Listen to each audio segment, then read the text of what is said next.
Hey guys, it's Cynical Who here, and welcome back to another video, and welcome to a chat about the 11th Doctor. I am joined here today with Tharries. Say hello. Hello. Yeah, it's kind of weird because we've only recorded together like what 3 or 4 times, except Something like that. we chat all the time, so it's kind of weird to talk. Bit too frequently, if you ask me. No, Oh right, it's like that, isn't it? Right, but anyway, 3 minutes. No, I'm this, just kidding. if you watched the last one, which let's face it, you probably didn't. I did watch the one with Farron. Oh yeah, I did. either way, the one I did with Farron, we had very contrasting opinions on mainly the Moffat era as a whole, and mainly I sort of objected to the 11th Doctor era, which is my least favourite era of Doctor Who, maybe. And you can probably tell this is why I got Tom along, because I'm sure this will be a great argument. I mean video. This will be a great video for the channel. But yeah, I'm always really ambiguous with the way these start. What's your favourite 11th Doctor episode? Oh, that's a hard question. Oh, I have so many. Okay, so you got 11th Hour, classic. Yeah, it's a really strong start. I'm not gonna pick 11th Hour. When these videos starts, like the other person starts listing the episodes, and I'm just writing down like, yeah, sure. I'm gonna disagree with you on that, but sure. So yeah, 11th Hour is great. It's a great way to introduce a new fan to Doctor Who, I believe. You got Amy's Choice. That's a great episode. Everything Can You Hear Me Want It to Be. Yeah. Yeah. Fair enough. Trying to think what else. Doctor's Wife, I know you hate, but I actually. Oh my god! Wow. Yeah, I really do enjoy it because it's a cool exploration of the TARDIS. It's actually quite. I mean, like obviously, there's the stereotypical day and time of the Doctor that everyone chooses because they're like the big ones. They are good though. They are really good. I mean, obviously, Time of the Doctor is a bit of a guilty pleasure because I acknowledge that there's a lot of stuff that's just sort of crammed in. Yeah, definitely. At the same time, it's so enjoyable to watch. Just like Matt Smith actually gets to play the old man. As an old man, it's so cool. I haven't seen that one in quite a while actually. I want to watch that again. It is a really fun one. Like, I think the most you can ask for a piece of entertainment to be is fun, and Time of the Doctor, I think, definitely succeeds in that. Yeah, it's entertaining as some of the stuff because Moffat was going to have a whole extra year. Matt Smith was going to have a whole extra year. He was originally intended to be in Series 8, and a lot of the ideas for the 12th Doctor stemmed from where they were going to take 11 in Series 8. Yeah, and he was going to do a whole series about the regeneration cycle, except Matt Smith said he was leaving, so he had to all fit it into a however long the Time of the Doctor. Yeah, a lot of people like to blame Moffat for it all feeling rushed, but in reality, a lot of the things that we blame on him for being rushed, and I do the same. I'm guilty of that as well. A lot of things we blame on him aren't really his fault. We are actually allowed to blame Chris Chibnall for once for Twice Upon a Time. Exactly. Although I did mention this, didn't Rusty Davies write Midnight in a day? And yeah. Well, if I had a few months, he could have done something way better. But I mean, true, but at the same time, the guy's leaving. He finally got his freedom. Better go out with a shit show than anything. He finally got his freedom. The shackles had been lifted. Yeah. Just as he thought he was going to ascend to doing Dracula. Chibnall was like, "I ain't doing Christmas, by the way." Oh man, he was there a bloody long time, wasn't he? Yeah, I would definitely say that Time of the Doctor is a more fitting end for 11 than Twice Upon a Time is for 12. Oh god, anything is a better end. Even fucking Colin Baker saying carrot juice and smashing his head off the console is a better end.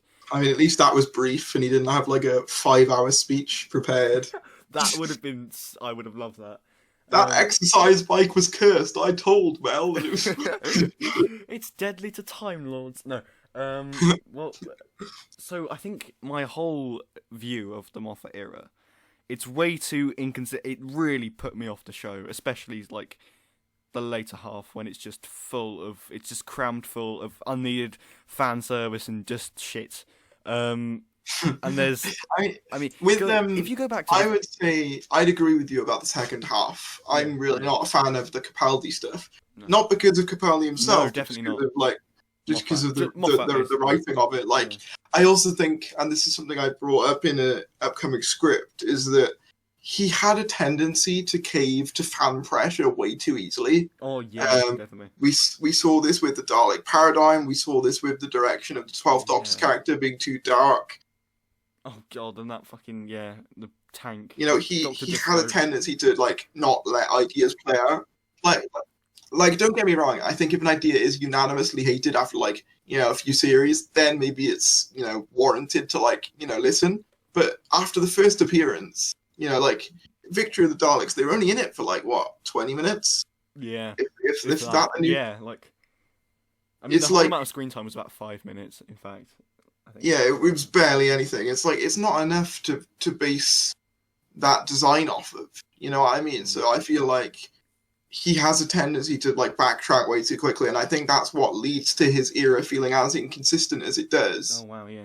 Because it feels like it's going one way, and then all of a sudden it's like nope. Because like obviously the 12th Doctor in particular, he felt like he was going one way, and then all of a sudden in series 9, it's just like we're going to do the complete opposite.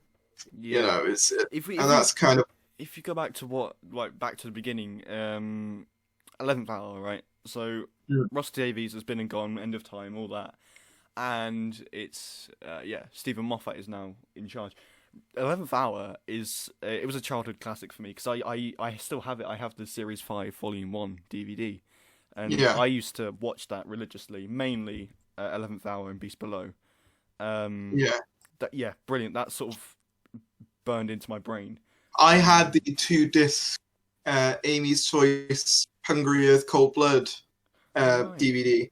And that's why Amy's Choice, that was like my childhood episode. Yeah. And I think that's why it's ingrained in my mind as well. I still don't have Series 5 on DVD just because I'm not overly keen on it. I'll be honest, I don't really buy a lot of DVDs nowadays. I tend to just use streaming services. I mean that's kind of unfortunate, but it is true. Like I have the entire RTD era, and like I have bits dotted about of the Moffat and Chibnall. I don't even have any Chibnall stuff on DVD.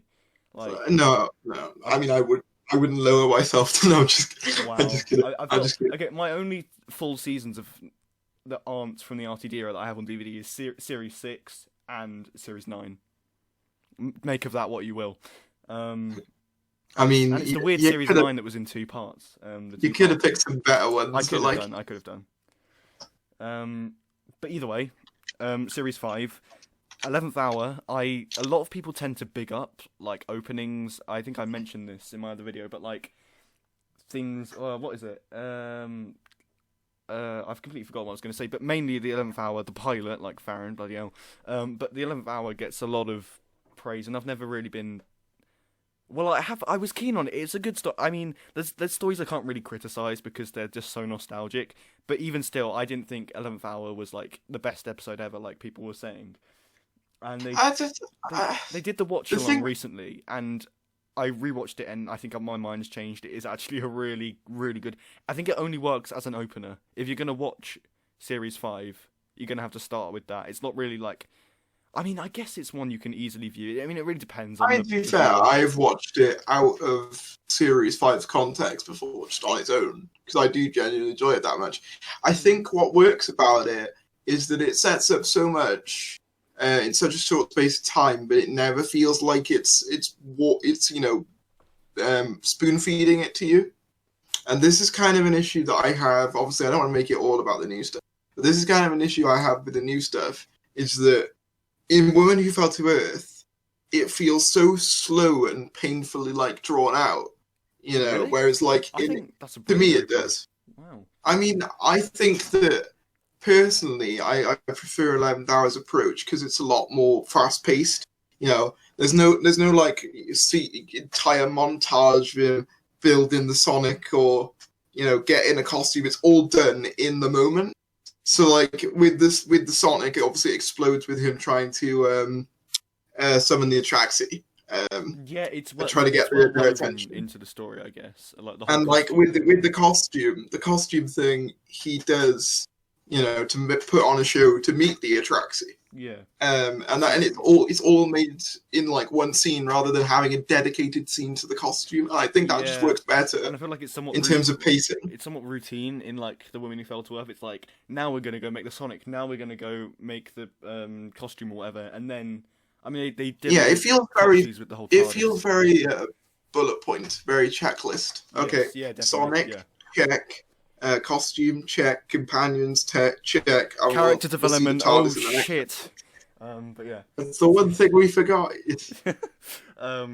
Series, yeah, but I think Series 5 is one I was quite ambiguous on. Like, it's good, and like, I never really used to go back to it. I had like versions that my dad pirated onto discs for me. Thanks, Dad.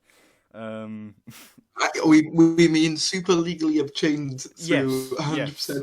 Well, yes, but actually no. But yeah, he. Yeah, I get it's Beast Below. I used to love that one, like when I was a kid, because I was a kid. It's a very child-friendly. It's like Fear Her. Like I simply cannot bear it now. I watched it like a few months ago, and like, no.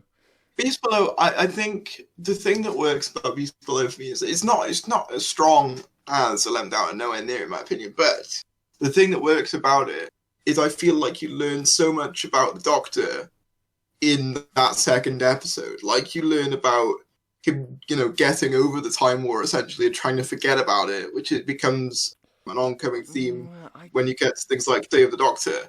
And you also get, like, he tests his morality gets tested in that way because of the whole, should we let the creature die and keep humanity sort of alive, or do we save the creature and kill off the people? And that's obviously a really hard choice for him to make. And then there's that one scene where he's like, nobody human has anything to say to me today. That brilliant impression. Thank you. I think that was quite a good moment, actually. It's a really good moment, and like, I think it tests Amy as well, because she's had this sort of romanticized version of the Doctor in her head since childhood, of this magical man who could do no wrong. And she's seeing now that he's a lot more complex than she originally thought. Like, yeah, I just like what those first two episodes, first three, if you count Victory, because even though it's not a strong Dalek episode, it does, cover the Doctor's feelings towards the Daleks fairly well. Probably better than any other episode in the Matt Smith era, unfortunately, because in most other episodes he's sort of making jokes in front of them, which I'm not a fan of, admittedly. Whereas in this, he is actually enraged to see one. Yeah. But in those first three episodes, you learn so much about who these characters are, why they are, traveling the universe together, and what struggles that might have in the future, and the sort of strains. I feel like after this video, you might have completely changed my mind on the entire era. It's like with Series 5. I'll admit, Series 6 and 7 aren't as strong. Like, I do find Series 6 too complex to this day. I think it's Moffat doing the whole, now I've had this super successful series, I'm going to do the most complex thing I can, and I'm so big brain that I'm going to be the only one who can understand it. And that's unfortunately something that Stephen Moffat had a tendency to do. Series 7 I like more, just because like you can follow it, and it's cohesive, and it has a good send-off for the Ponds. We'll talk a bit more about that later. But like Series 5, I think it just works in introducing these characters. Also, in Amy's Choice, which is my favourite episode of the series, obviously Rory is a key player in that, because the Dream Lord's like taunting them, like, "Oh, Amy, who are you going to choose?" Yeah. And the Dream Lord sort of exposes how indecisive Amy is. And that's something that I'd like to point out as well, is that a lot of people give Amy shtick for wanting to, Sonic the Doctor's screwdriver, shall we say. Oh my god. Oh no. And wow. And well, I'm not wrong, am I? You're not wrong. I never. Oh, you sure? Carry on. Whatever. I'm just gonna anyway, burn my brain. A lot of people give Amy shtick for that, but in the end, the Doctor tells her, teaches her that that's not right, and that she is better off with Rory. Whereas with Rose, 10 actively endorses Rose's shitty behaviour. Yeah. It's it's like, are we allowed to swear? Are we allowed to swear, by the way? Oh yeah, sure, man. I didn't ask before we started recording, so like I was worried that you were just gonna like get taken No down more by saying something. cuss words, guys. It's inappropriate and violent. I love that meme so much. But no, like I think series 5, like it does, because obviously you add Rory into the mix. There's 3 companions. Like by the end of that first series, you know more about those 3 companions than you do any of the current companions across 2 series. Like it's not even a contest in my opinion. And obviously, again, as I said, I don't want this to whole be a thing about the new era, but it's very hard to not compare the two, because it's like they try series 11 and series 5 try and do a lot of the similar things. The whole TARDIS crash lands to Earth. New Doctor, quirky Doctor, young Doctor. They do a lot of the similar things.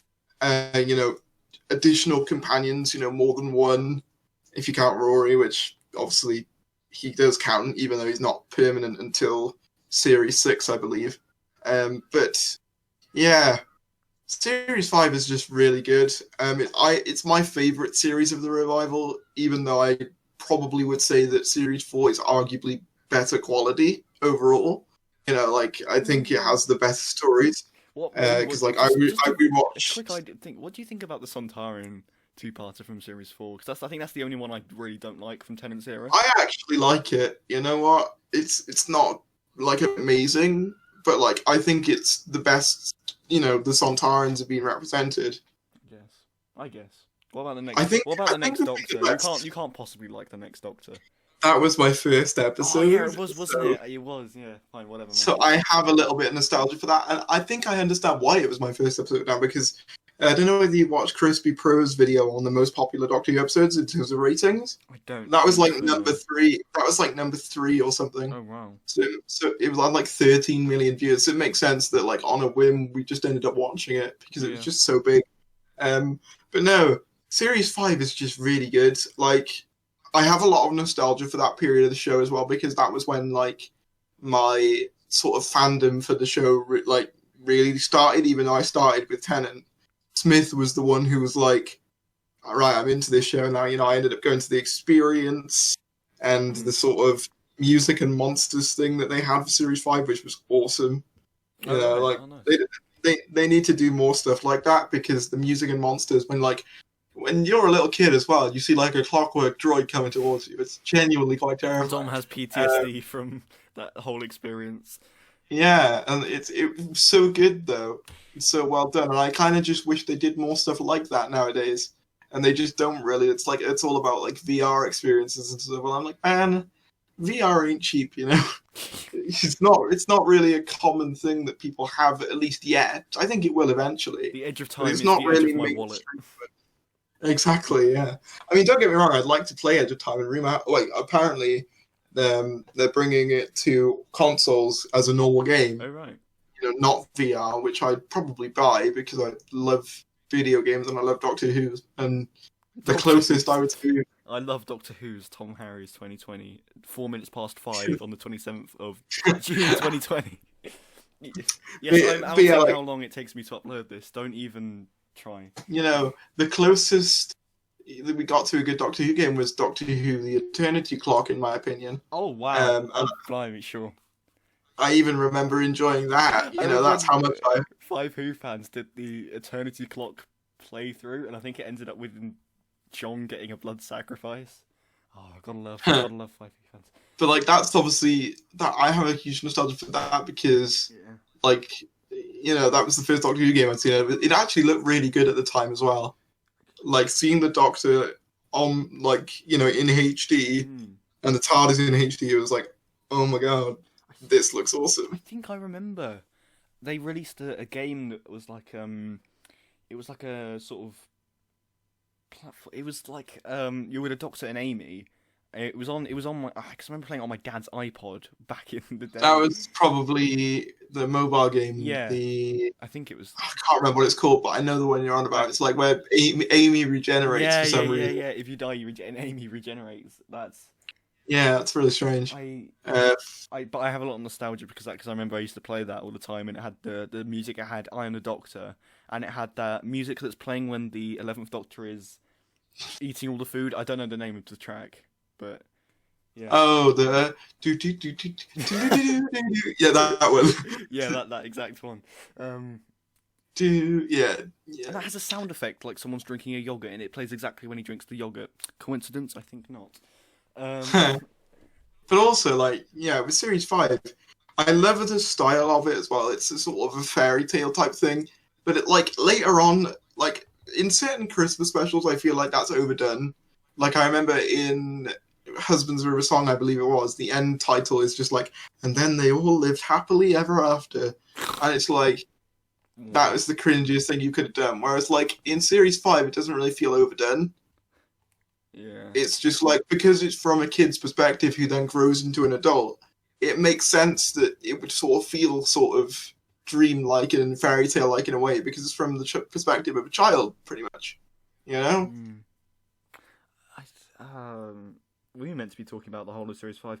A few before lockdown, I think. I mean, it's probably in February or something. I went back and I rewatched Series 4, 5, and 6. I skipped the specials because I couldn't really be asked. Fair enough. Christmas Carol's pretty good. Well, that's the thing. Yeah. I hadn't watched Christmas Carol since it aired. That's probably the best, like, Christmas special. Well, yeah, I used to hate it because, from when I remember watching it back in 2010 or 11, whenever it was, that was a very long time ago. So obviously I couldn't remember it, but I remember really not liking it. And I actually rewatched it however many months ago, and it's really good. I really do like it. It's probably like the best Christmas special. Even though it is a Christmas Carol, but with a shark in it, it's still... Yeah, but that's Doctor Who for you, though. Like, that's something that Doctor Who's done for ages. Yeah, you know? Yeah. But I mean, like, yeah, keep going. No, I didn't have anything to say. No, it's just like Series 5 in general. I just think it has such a sense of, like, identity as well. Like, it's so unique to me when you compare it, because especially, like, putting it side by side with the RTD series, it just stands out. And I think, again, you know, I keep saying I don't mean to compare, but I'm going to do it anyway because I don't mean to compare, helps prove my point. Compare. Like, I don't mean to, but I do, yeah. But like with Series 11 and 12, it's like, what unique elements that do they have that we haven't seen before? You know, it's like what's the selling point here? What's the feel? What vibe am I supposed to be getting from this? Whereas like with Series 5, it's clear from the get-go what vibe you're supposed to get from it. It's like it's supposed to be a fairy tale from the perspective of a child, you know, about this magical man who like flies around in space and stuff, and it just works for me. And I think like I just wish, you know, future series, not even just Chibnall stuff, but like some of the other Moffat series would have that sort of unique sense of identity, because I feel like the Capaldi era just sort of blends together in my mind at least. Even though they tried to do different stuff with the two-parters. But then, like, obviously this is about the 11th Doctor as a whole, so I wanted to say, like, I personally believe that 11 is the most underrated Doctor. Now, I don't know whether that's a controversial statement or not, but right, like, hear me out. So, 9 has had, like, a resurgence in popularity in recent years. 8, I think. Same for 8. But in terms of New Who, okay, like you've got obviously 9's had a resurgence, 10 is 10, and will always be, you know, massively popular. And then you got 12, who is loved by like you know the fan circle. Yeah. Like I went on it was a Twitter poll thing. It had all the pictures of the modern Doctors, and it's like if you could pick one, and it went up to Capaldi, and like literally most of the messages were Capaldi. Most of the replies were all Capaldi. It was either Capaldi or Tennant. Or in some cases Eccleston. Like I saw one Matt Smith one. I saw a single Matt Smith comment, and I was like, "How am I am I the only one who sees Well, this? these Yeah, I feel like Matt Smith and Tennant are the main ones that are people like the mainstream audience know. Tom, you fucking yeah. ignore me. Um, I think that he is one of the more mainstream ones, but at the same time, I feel like he's kind of overshadowed in fan circles, at least, by 10 and 12. I guess, yeah. Because I feel like they're the more popular ones with general Doctor Who fans. Oh, so you like Matt Smith? I guess you've never watched Doctor Who then. But like with 11, what I love about 11 so much is that he does the whole childlike thing without it coming across as cringy. And that's something, in my opinion, that 12 nor 13 could really pull off, which is entirely majority down to the way they were written. Because the way 11's written is he's supposed to be an old man in a young man's body. So when he's saying these cringy lines about Twitter and stuff, it makes sense in context. Because he's not meant to understand Twitter. You know, he's supposed to be an old man who's just trapped inside a young, excitable body. You know, whereas when 12's trying to be all down with the kids, like, you know, like what he says in Thin Ice, where he's like, I was all down with the kids then, did you notice? It's like, just yeah, he's all like, I'm all down with the kids then, did you notice? And it's like, that just comes across as cringe to me, and you have 13 being all like, let's go fam, but it's like, ugh, you're so rough. Oh god. I mean, as you're saying, it stands out. There's definitely more, like, there's a lot of episodes, like, when I rewatched it, I seem to, there's more episodes I like, because I used to really, really hate, what was the one? Vampires in Venice. Yeah. That's actually alright. I feel Matt Smith took a while to actually become the Doctor for me. I feel like I think Vampires of Venice is where he actually is his performance is all over the place up until that point. For me, like, as soon as he pops out the TARDIS and gives you that massive grin, it's like, you know it's the Doctor. You know it's the same guy. I just feel like it takes him up until that point to... Well, I think you have to remember in context as well that he's the youngest Doctor ever. Yeah. So there was a lot riding on him, and the fact that he was coming after David Tennant, who was like the most popular ever, that's gonna, like, you know, be crazy pressure for anybody. Yeah. And I feel like that maybe it got to him in some parts. Like, who can really blame him, honestly? You know, no one thought it was going to work. The BBC actually thought they were going to cancel it after Tennant because it was just too popular for a change to work, they thought. So, like, when you look at it in that context, it makes sense why he'd be nervous. Personally, it never came across to me in his performance. But if it does, I think that's probably why. I think with Smith, you can just tell that he's trying his hardest and he's putting everything into it. Yeah. I do think with some Doctors, you get the sort of feeling that they're coasting in some stories. They're just sort of going through the motions. Yeah. Like, I think Tom Baker towards the end was kind of notorious for that. Yeah. Because he stayed for way too long. And he was ill, but he was also ill, and he also didn't like I can't remember his name. JNT, that's the one. John Nathan Turner. He didn't like John Nathan Turner either. So, yeah, I think Matt Smith just put his all into every performance, and you can also tell there feels like there's a genuine chemistry between the characters as well.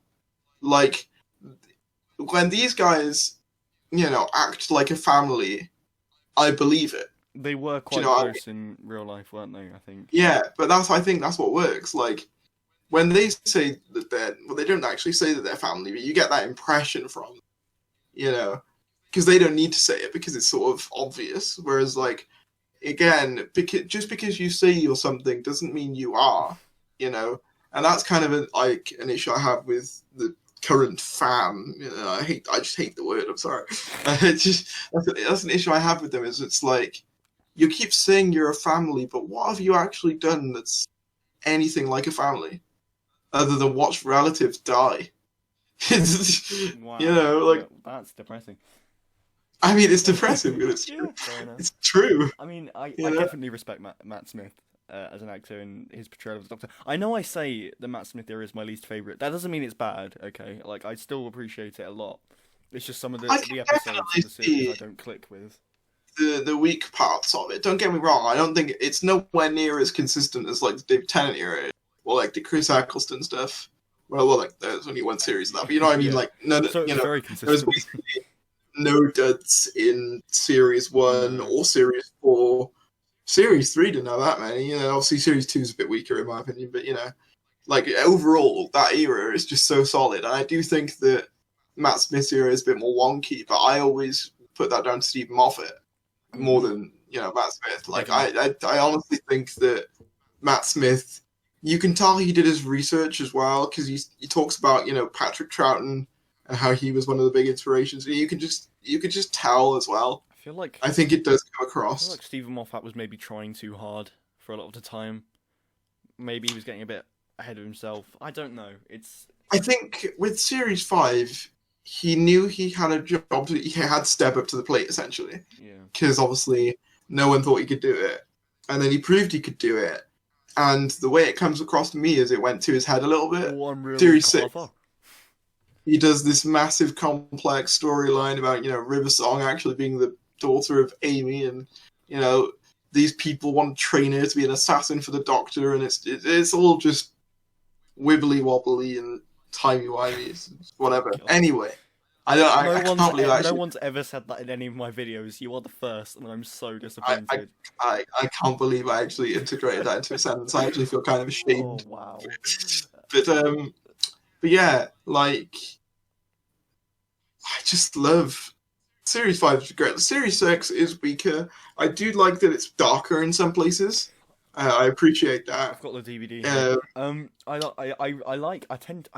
Series 6 is somewhat of a guilty pleasure because it's very entertaining to watch. It's good to binge, but for the mainstream audience, it's really not that accessible because of how confusing it is and how linked together it is. The whole plot arc thing is sort of a bit mishmashed. And I think that's why I really don't like it, because they split it into 2 parts as well. That's also probably not going to help. When I was younger and I watched it, I could just remember struggling to follow it. Yeah, I only understood it in like 2016 or something. I think. I think a lot of people even still do now. Even as adults, people are still like, "Oh yeah, Series 6, that weird one that no one could really understand."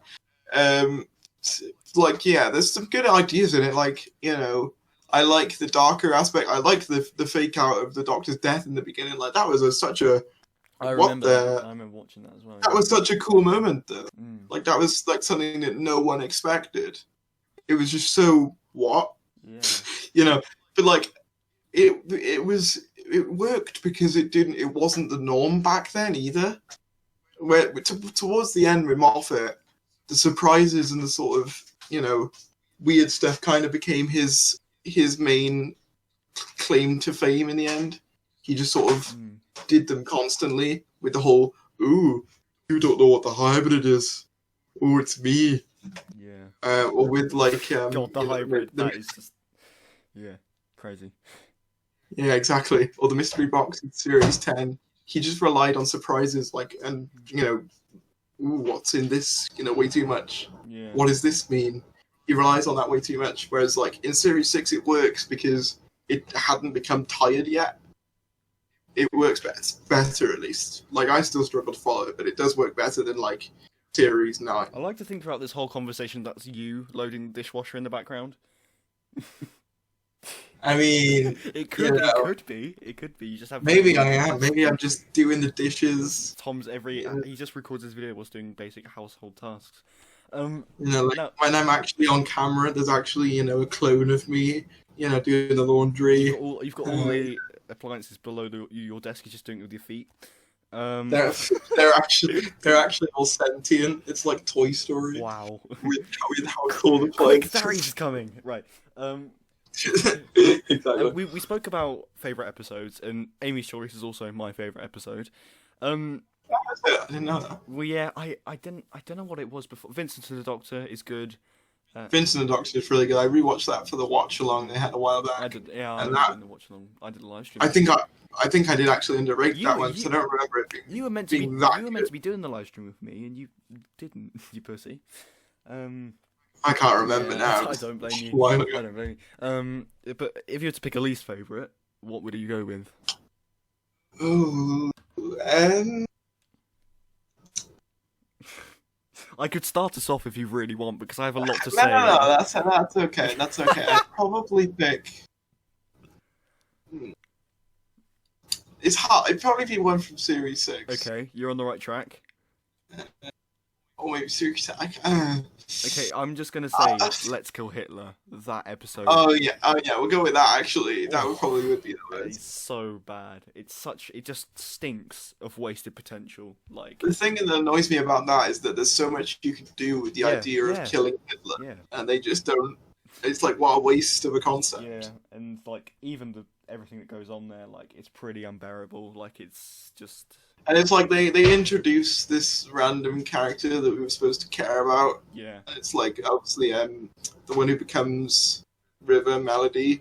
It's like, I've literally never seen you before. Yeah. Why are we supposed to care? It's like the whole, series 11, 12 thing. It's like, why do I care about, Ryan's mum again? It's like I don't. Yeah. Am I supposed to care? It's I don't. Yeah. Let's Go Hitler's pretty awful. There's some other the Flesh two-parter. God, that's pretty. Admittedly, when I watched it, the first half was quite entertaining. The second half was just really just bad. I think not even it's not like Let's Go Hitler where there's like intrinsically bad things you can pick out. The whole of it was just bad. Like it was boring and like. I have a soft spot for it, admittedly. I think I just really liked as a kid of people who weren't quite people. I just liked that concept. And I also liked the fact that you had a clone doctor. That was cool as a kid as well. Nah, it's done way better in stuff like Enemy of the World or The Massacre. Come on. Yeah, but I know, but what would I have been when Series 6 would come out? I've been 8. Yeah, don't all 8-year-olds watch telesnap reconstructions of The Massacre? God. Yeah, in our free time. I don't. Yeah. Enemy of the World wasn't even recovered at that point. Philip. Oh no, I was a lie. Sorry. I think I do struggle to criticize those Matt Smith's era because of that childhood nostalgia aspect. Yeah. It's like the people who say that Tom Baker never really had a bad episode. It's like, he did. Have you watched Invasion of Time? Have you watched it? Go and watch Invasion of Time. I tell you what, I actually have quite a soft spot for that one. I just find it so long and boring. Yeah, I understand. Go watch Hand of Fear. Actually, that one's pretty fucking awful. I thought everyone liked Hand of Fear. Blimey, whatever. Fair enough. But even still, I can't really pick out, other than a couple. I really can't pick out a bad episode from Tom's era, which I guess is just good production. But either way, The Doctor's Wife, that one is going to be a fan favourite. You said that's probably one of your favourites. I cannot stand that one. I gotta ask why. What's the reason? I think a lot of it is it's fan service. A lot of it, it's just, oh look, here's a Tenant TARDIS. Hey, don't. The guy who likes Series 12. Okay, no. What in Series 12 is fan service then, apart from the bits that are? The Jadoon, Captain Jack, the whole... okay, fair enough. The whole Timeless Child arc as a whole was just one big fan wet dream that Chris Chibnall had. Oh my god. Right. Morbius Doctors. That doesn't get much more fan wanky than that. That's literally season 13. Blame Philip Hinchcliffe for that one. Yeah, but they literally show a clip of it in Series 12. Ah, yeah, fair enough. Anyway, but even still, I don't know the name. I can't even remember the name of the character, but the woman who plays Idris. Yes, her. Bloody hell! I was literally I did the watch along. I don't know why, but I really hated that. I think the only thing that unbearable. It's just looking back on it is there's the whole sexy thing. Moffat's writing of women is just so. Fucking hell! This is why I didn't want Moffat to write a female Doctor. Could you imagine, with that scene in Hellbent? Jesus. You know, the Curse of Fatal Death, Joanna Lumley Doctor. Oh God, yeah. It's that would basically be Moffat's female Doctor. Oh, it's a female Doctor. Let's turn the sonic screwdriver into a vibrator. Brilliant. That would basically be what. The thing is with Moffat is that I think his best female role is Amy Pond, because like she actually grows as a character and matures beyond. Oh, I'm so in love with you, Doctor. Oh, you're so even though she is like that at first, it's shown to be a bad thing. But with like Clara, it's like in Series 7, I think she's the best in Series 7 personally, because she's actually likable in that series. We haven't spoken about Series 7. Should we speak about Series 7 a bit? We shall. I think the thing is, the biggest issue with Series 7 for me is that the fact I don't feels like it feels like two completely different series. Yeah, I don't know how they split. I don't like how they split it into. And the thing you were mentioning is that those Series 5 is kind of hard to critique because it's so nostalgic. But Series 7 I didn't watch when it came out, I don't think. So I can't really I'm so that's my least favorite series. Like, I think my nostalgia for Series 7 is more to do with the specials than the actual series. I have a lot more nostalgia for like Day and Time of the Doctor than I do for like Cold War, for example. Oh man, Cold War. I tried rewatching that like probably some point last year. Hyde's pretty good though. But Max tried defending that one as well. I think it's just Journey to the Centre of the TARDIS. That one is pure shit. That is awful. No, I disagree. I'm with Harbour on that. What? It's an underrated classic. It's not. You can't call it a classic. It's dreadful. The characters are like, oh man, I'm your brother. I'm a robot. You actually no, I was just kidding, man. And it's like, what? Why? What was the whole point of anything that just happened? Stop it. I mean, yeah, I kind of wish it was less I feel like that if there was one episode that didn't need a villain, it was that one. And they had the weird molten people. Like, that's like one thing I'd change about it. And also, I think I do agree that sometimes the side characters are a bit stiff, but the overall concept, and I do think it's done pretty well. You know, that having the TARDIS like repeat itself, and have all these different rooms finally seen. It gives the TARDIS this sort of sense of scope that there is actually places that people go. When cameras aren't rolling, essentially. Whereas in like some of the other TARDISes, I don't really get that as much. Like, yeah, the Eccleston one shows a wardrobe for like a second. There's not even a door. There's not even a door. Like, there's no in The Unquiet Dead, it's like the Doctor's like, oh, we'll go into the place down the stairs to the right, and like, there's literally not a door. Don't tell us. Actually, show us that there's a door, and there's corridors. I mean, don't drag it out in like Series something 12, like Castroval. In the new stuff, they only just added a door in Series 12. No, they had one in. Do you mean in Jodie's? In Series 11, they didn't. Yeah. Oh yeah, that is a fair point. I thought you meant overall. Actually, No, in Series 12 they added one. Please talk about my dissatisfaction towards the 11th Doctor's TARDIS console room, because that is ugly. It's so ugly. Which one? The first one. It's awful. I like it. Oh man, I hate it. But the reason I like it is more to do with the fact that it reflects his personality. I get like, that's what I like about it. All the scatterbrained weird stuff that doesn't look like it serves any sort of function. It's kind of perfect. My disdain with Jodie's console as well. If the TARDIS is supposed to rebuild itself, then why has it got custard cream machines and taps and typewriters and all that junk on it? Like, Tennant's console, that makes sense, because that was the War Doctor's one, and he's like breaking bits off and sticking back on with duct tape and whatnot. That's mentioned in one of the big finishes. And like, the reason, I always took it as the TARDIS rebuilds itself to fit with the new Doctor's sort of persona, if you like. What persona it was going off of for 13, I've got no idea, other than the custard cream. You are a very crystally woman. Yeah, you're very custody. Man. Your hair looks like custard, I guess. Boom. There you go. You could have said she was creamy. That could have been worse. Creamy. Well, I love a good creamy Doctor, I do. You like kryptonite, right? You like yellow. Here's your TARDIS. No, it's like the 11s. I get why, but I also like all the stairs of 11s. Those are cool. It actually looks like it goes places, and there's actually places in it. I like how at the top of the rotor it borrows that bit from Hartnell's TARDIS, I think. The sort of round bit. It's similar. I do like the glass. Oh, you pervert! Yeah, the glass floor is the quite glass cool. shape that goes. No, the one that goes. The glass shape in the middle of the time rotor. Oh yeah, they've got. It's like a sort of drop looking thing. It looks really cool to me. I'm just looking at the character options toy. I remember when I got that for Christmas, and I loved it. Yeah. Yeah, I had that as well. Yeah. But with that TARDIS console, I love that there's the under the floor.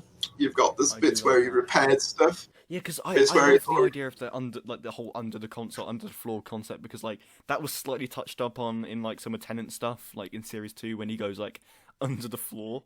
But like it yeah, looks awesome there, and I think it looks really cool in. I prefer Matt Smith's Series 7 Part 2, Series 7B, whatever you want to call it, TARDIS console room. I think I prefer the blue. Oh, do I? I think it looks better in Capaldi's. I think, but yeah. it's a nice. I think my problem Fresh with look. that is because it's got none of the 11th Doctor's stuff in it. It just looks a bit sterile without anything. That's the point, because at that point the 11th Doctor was sort of stripped back. He'd just lost Amy and Rory, and he was now I becoming mean, literal Scrooge. And yeah, but like it just looks a bit like a hospital without the library and the library and the sofa in it. It's and like I just think I like the first one. Don't get me wrong, I do definitely think that console room in general is a better console room. yeah, But like I like how it reflects his personality. I like the fact that it all sort of looks a bit like all the walls look like they're all sort of all over the place. yeah, I don't. Which kind of gives me sort of 11 vibes when I look at it. It's like that's kind of what the 11th Doctor is like. It just annoys me. It's like And it's one was straight and it's like hexagonal, and then one was curved and it's just. But I think it fits like thematically. Though. Yeah, I like, see what you mean. Yeah. Also, the fact there's all like old typewriters next to like new age technology kind of shows the juxtaposition in the 11's character. He's a young man on the outside with the old man on the inside, which I think that console reflects because it's got a bunch of antiquated old technology next to a bunch of new technology. Antiquated, good word. Thank you. Even I think you actually pronounced juxtaposition wrong as well. Is it juxtaposition or juxtaposition? It's not juxtaposition. Sorry, I didn't say it right. It's because the TARDIS is junk. But yeah.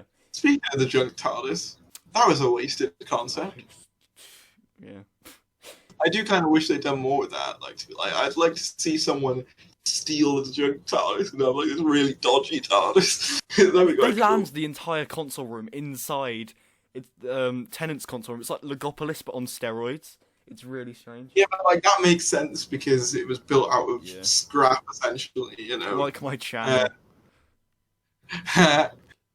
Your channel was built off Vito Live. It was built off you. You've now returned to your creation.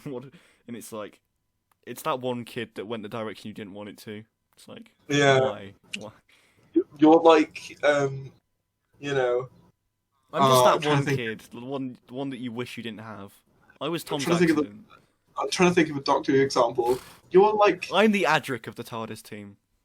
You're the Adam Mitchell. Oh, wow. Like, I would have taken Adric, but that is harsh, man. Like, coming from Dad, like, wow. And you're just Eccleston taking me back home. Yeah. Go home. Get used to it or go home. Yeah, with Series 7. Yeah, with Series 7, like... I like the second half more than the first half. I think. Yeah. Well, like the first half. Yeah, definitely. Power 3 is garbage. It's absolute garbage. Max will be breathing when he hears you say that because he really likes that one. It's garbage, man. It's like the first 10 minutes are cool where it's like, ooh, where are these cubes coming from? But after that, it's like, there's a deadly cube girl and cube man and cube hospital patients. It's like, what is this? Yeah. Was Chibnall like getting high watching the cube while making that episode? Oh my god. I forgot that show existed, man. Oh, I used to love that. The cube. That's how that episode came to be. And it's got Brian Cox in it. It's just there. What a waste of Brian Cox as well. You got Brian Cox for an episode. Yeah, let's get him to do the one with like cubes. Also, I love how people use an example of why Doctor Who needed to be more grounded. There's dinosaurs on the spaceship. And they're like, oh, good job, Chris Chibnall made it more grounded. I mean, you know, dinosaurs on the spaceship was pretty ridiculous. And I'm like, you do realise that he wrote that, right? It's like, you do your research. That just annoys me about that just annoys me about mainstream media is they try and make a point about the show being too wacky and then show footage of dinosaurs on the spaceship. And it's like, the current showrunner who you're praising wrote that. Why are you like this? Yeah, Series 7 Part 1's just like it. What are the other ones? Asylum, I don't even remember that one. Town Called Mercy, I tried watching that one the other day, I don't remember it. Town Called Mercy, from what I can remember, is pretty good. That's probably the best out of the first 5. I quite like Angels Take Manhattan. There's some good moments in that one, emotionally, and I went to where they filmed it. It's nowhere near as, it's probably the weakest Weeping Angel outing.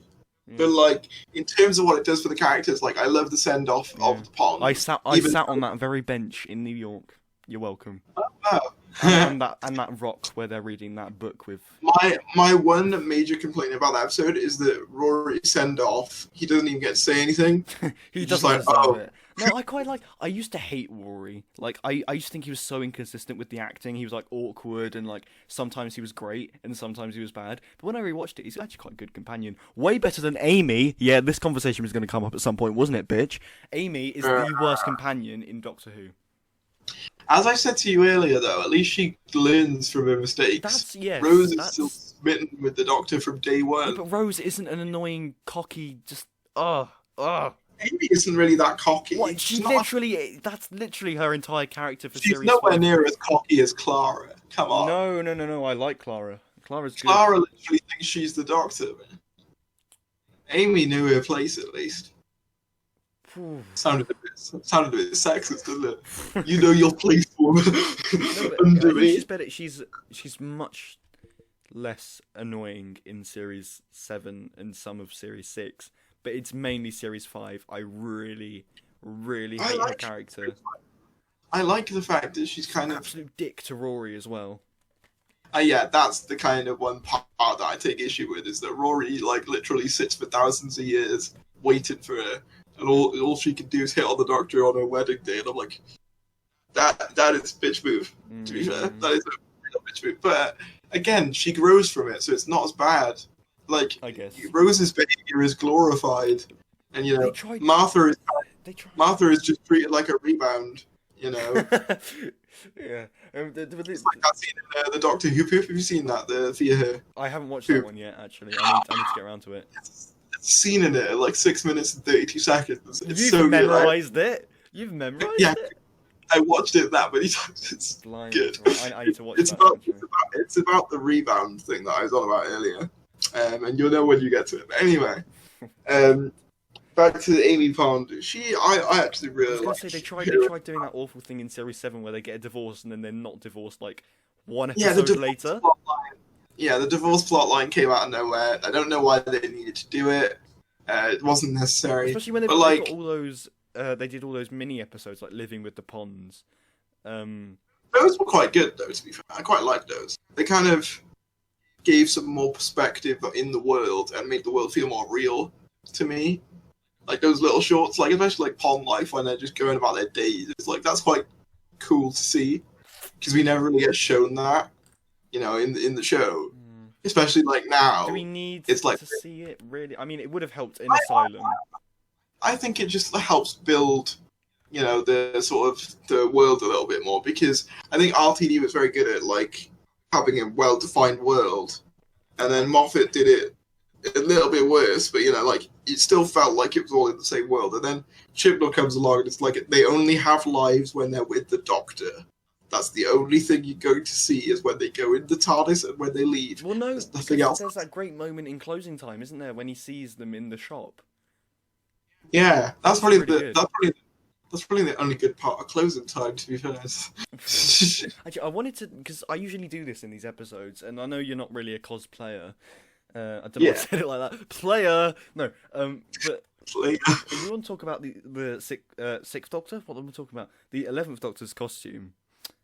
What's your favorite? I mean, there's really not a lot to choose from, but something I was thinking, I think I tweeted about this the other day, is the coat he wears in the latter half of Series 6. I really don't mind that.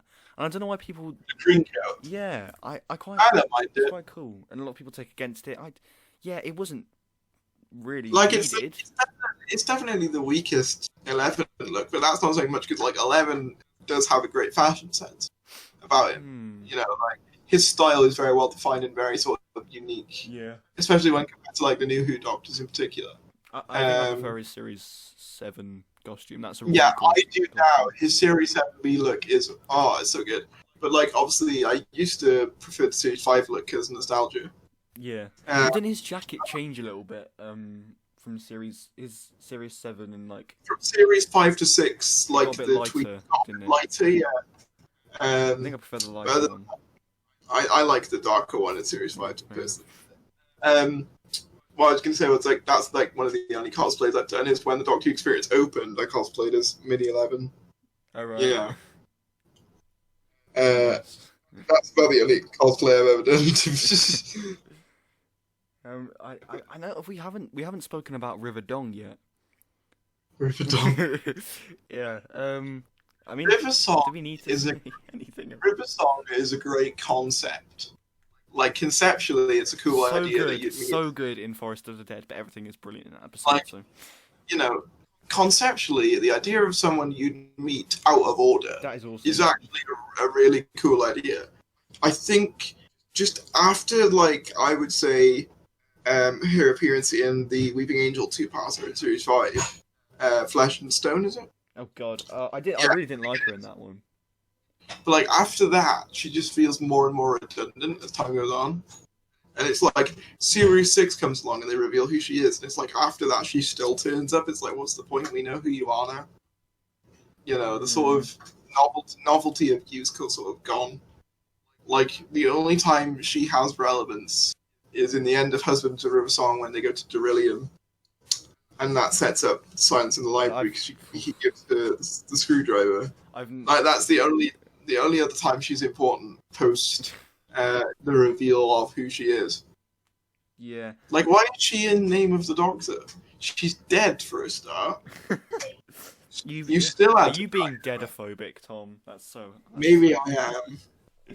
Dead people don't deserve rights. You could start a whole campaign for that whole thing that happened in Doomsday, where there was like a whole rights issue about the ghosts. Was it Army of Ghosts? Yeah. I'd be like, it's your granddad Prentice. No. Yeah.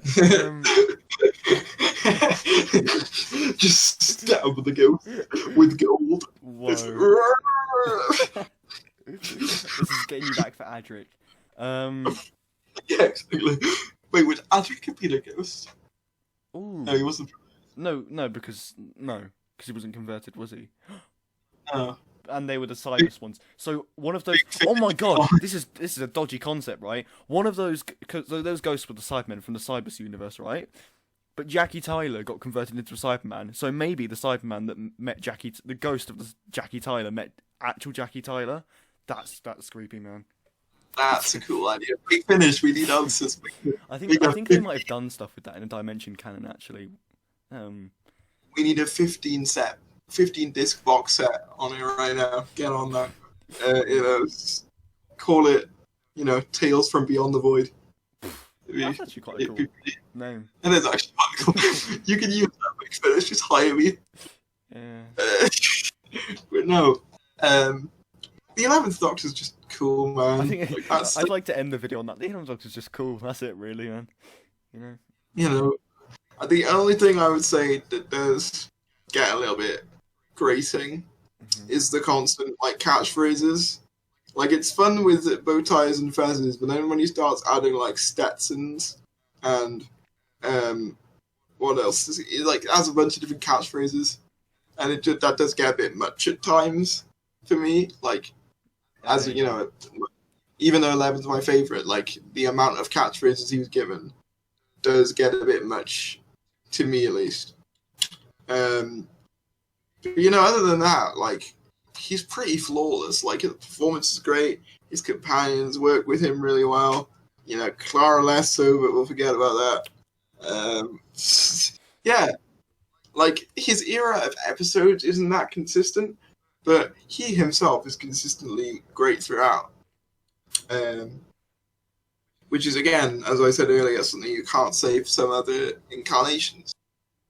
You can clearly tell when some aren't putting their all in. unfortunately. It comes across.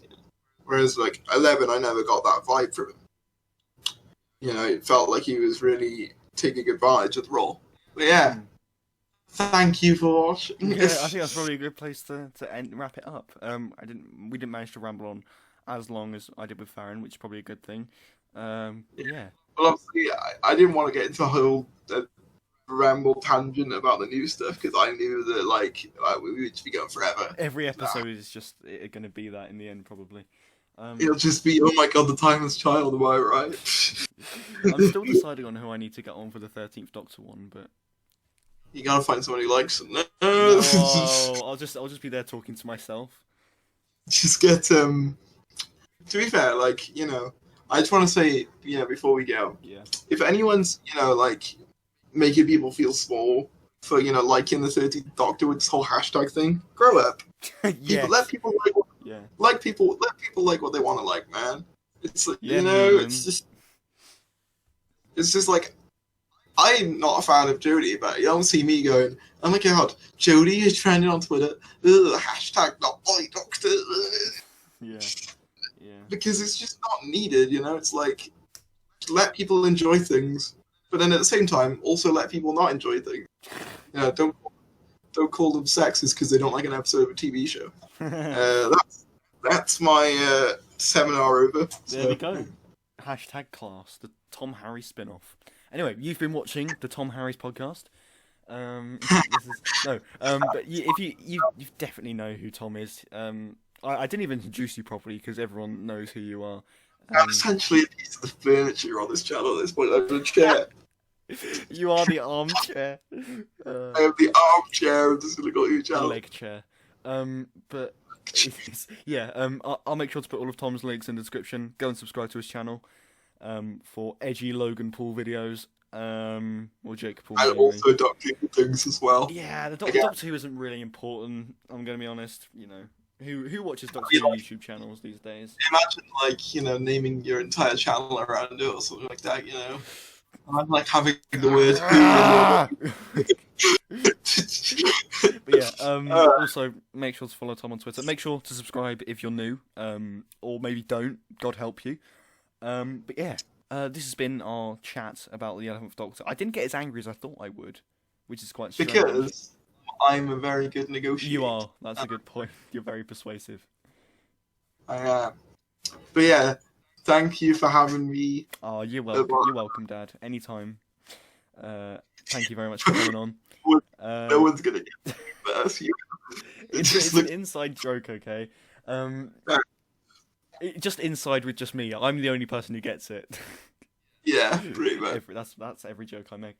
But yeah, thank you very much for watching, and we'll see. I don't know what the next one will be. 10th Doctor. All of them will now feature me. Yes. A chat about the Roof Doctor featuring Tharries. Oh shit. Anyway, this is Anyway, bye. See you guys.